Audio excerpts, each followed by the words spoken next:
Juice WRLD was one of the artists with a bright career ahead of them. But unfortunately, the Chicago-born artist suffered from drug addiction for a while and finally lost his life to the terrible addiction, despite his efforts to rehabilitate himself. Many fans knew of his struggle to get better, so fans couldn't but wonder what changed his mind in such little time when his death was announced. Keep watching till the end of this video to see how the final 48 hours of Juice WRLD went. Trust me, you don't want to miss this.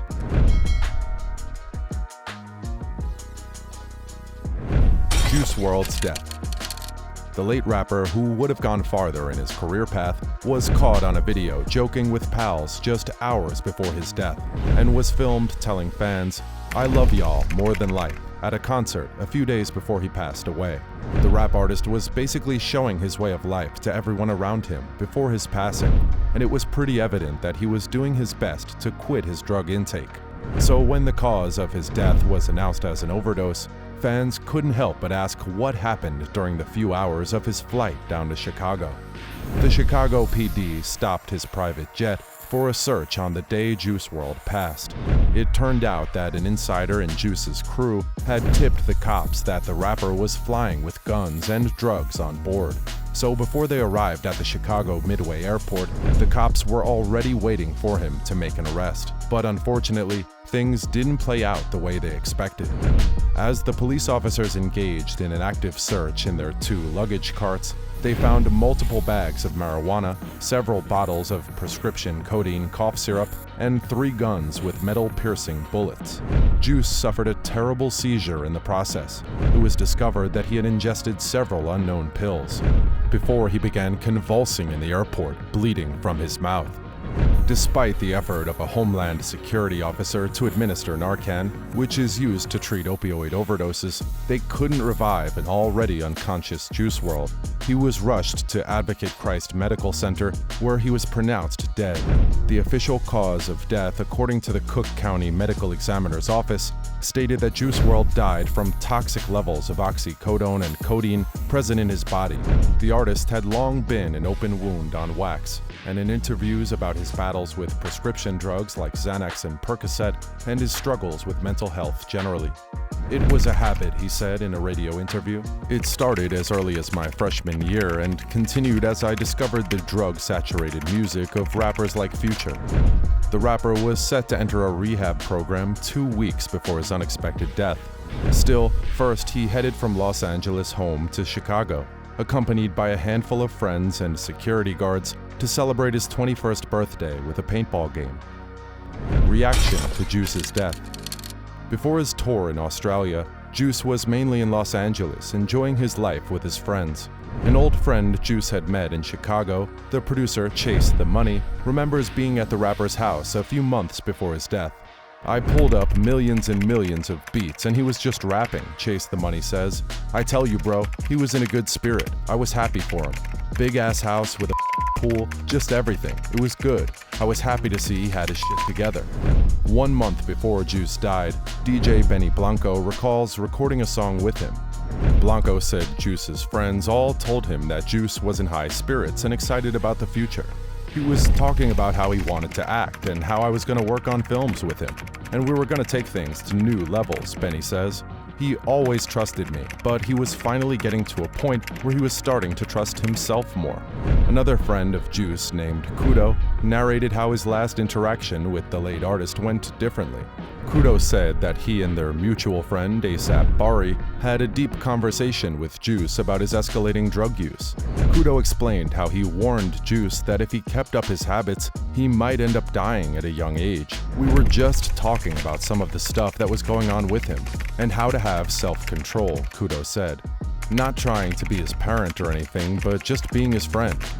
You can't control someone into doing something though, because at a certain point, when people tell you not to do something, then you'll just go and do it behind a closed door," he added. The fateful evening of the unfortunate incident was cold to everyone who ever cared about Juice, and reporters could not get any comment from those on the plane with him that day. Later, there were only assumptions about what happened in the rapper's final minutes. Knowing how he was that weak, knowing how high he was acting the night before flying out, "I'm willing to believe that he honestly just overdosed," Lord said.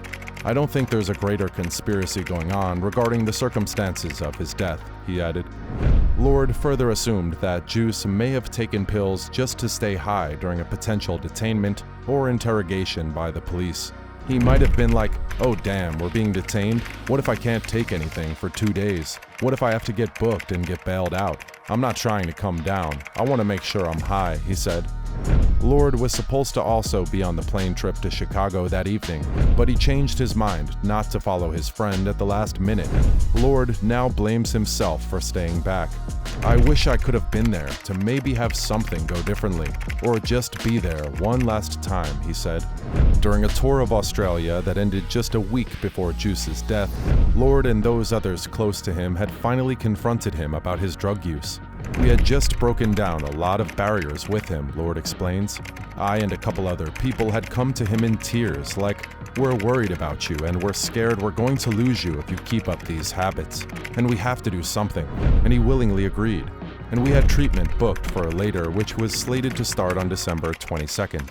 That was the soonest they were available to get him in. It hurts. It really hurts. Juice WRLD's mother's reaction. Juice and his mother, Carmela Wallace, began to have a mother and son discussion in which they regularly talked about his drug use after he became famous, and she listened to his narcotics-drenched lyrics on the radio. He was saying, "It's anxiety, and this is how I'm dealing with it," Juice's mother explained. One of our last conversations was on his birthday, and he told me he was going to go to a place in a few weeks to get help. He just had access to so much. It was so readily available to him. That was hard to watch. He knew that was my biggest fear. It wasn't like he tried to hide what he was doing from me. He was honest. I understood it was an addiction and he needed help. I was just trying to get him to the place where he knew how serious it was. After his death. Although his drug use was never really a secret, Juice's death still sent people in their feelings, especially in light of the then recent deaths of 2 other rap artists, XXXTentacion and Lil Peep, both of whom Juice had memorialized on Too Soon, a 2-track EP he released in June 2018. On Legends, Juice rapped, "They tell me I'ma be a legend. I don't want that title now, cause all the legends seem to die out." Years after Juice WRLD's death, his music continues to be among the most streamed in the world. A posthumous album, Legends Never Die, was released, and it quickly debuted at #1 on the Billboard 200. Do you think Juice WRLD's death could have been averted had the cops not shown up? And do you think the rapper just couldn't get past his unfortunate addiction? Join the conversation and let us know in the comments section below.